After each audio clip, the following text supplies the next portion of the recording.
ইরানের দক্ষিণ উপকূলে হরমুজগান প্রদেশের বান্দার আবাস শহরের কাছে অবস্থিত দেশটির সবচেয়ে বড় বাণিজ্যিক বন্দর শাহেদ রাজায়ে ভয়াবহ বিস্ফোরণে কেঁপে ওঠে। এই দুর্ঘটনায় অন্তত 4 জন নিহত এবং 5.5 শতাধিক মানুষ আহত হয়েছেন। যখন ওমানে ইরান ও যুক্তরাষ্ট্রের মধ্যে তেহরানের দ্রুত অগ্রসরমান পারমাণবিক কর্মসূচি নিয়ে তৃতীয় দফায় আলোচনা চলছিল, ঠিক সেই সময় ঘটে এই বিস্ফোরণ। ফলে ঘটনাটি তাৎপর্যও আরও বাড়িয়ে তুলছে।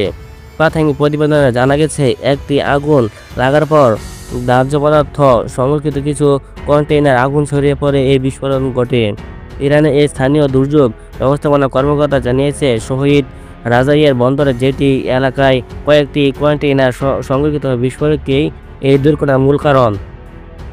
এই বিশ্লেষক প্রতিষ্ঠান জানিয়েছে, বিস্ফোরিত কন্টেইনারগুলিতে ইরানে ক্ষেপণাস্ত্রের জন্য আনা জ্বালানি সংরক্ষিত ছিল বলে ধারণা করা হচ্ছে।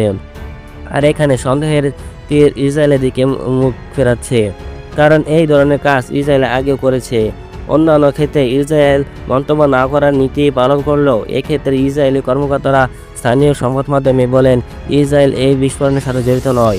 এই ঘটনার সময়কাল অত্যন্ত গুরুত্বপূর্ণ। প্রায় 7 বছর আগে ডোনাল্ড ট্রাম্প যখন ইরানের সঙ্গে পূর্ববর্তী পরমাণু চুক্তি থেকে যুক্তরাষ্ট্রকে সরিয়ে নিয়েছিলেন, তারপর প্রথমবারের মতো আবার বিশ্ব নেতারা আলোচনায় টেবিলে বসেন।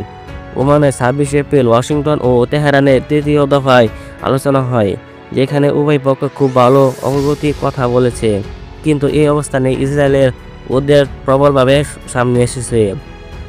ইসরায়েল মনে করে, যদি যুক্তরাষ্ট্র কোনো রকম সমঝোতা পৌঁছায় তবে সেটি ইসরায়েলের জন্য গুরুতর হুমকি হয়ে দাঁড়াবে। কারণ তাদের ধারণা, ইরান যদি পারমাণবিক শক্তি অর্জন করে এবং ইসরায়েলের অস্তিত্ব স্বীকার না করে, তবে তা মধ্যপ্রাচ্যের নিরাপত্তার জন্য মারাত্মক বিপদ ডেকে আনবে। ইসরায়েলের প্রধানমন্ত্রী বেনিয়ামিন নেতানিয়াহু আগেই বলেছিলেন, ইরান পারমাণবিক কর্মসূচি সম্পূর্ণভাবে বিলুপ্ত না হওয়া পর্যন্ত কোনো চুক্তি গ্রহণযোগ্য নয়। যদিও ইসরায়েল এই বিস্ফোরণের সাথে নিজের সংশ্লিষ্ট কথা অস্বীকার করেছে, ইরানের স্বরাষ্ট্র মন্ত্রণালয় জানিয়েছে তারা ঘটনাটি তদন্তের নির্দেশ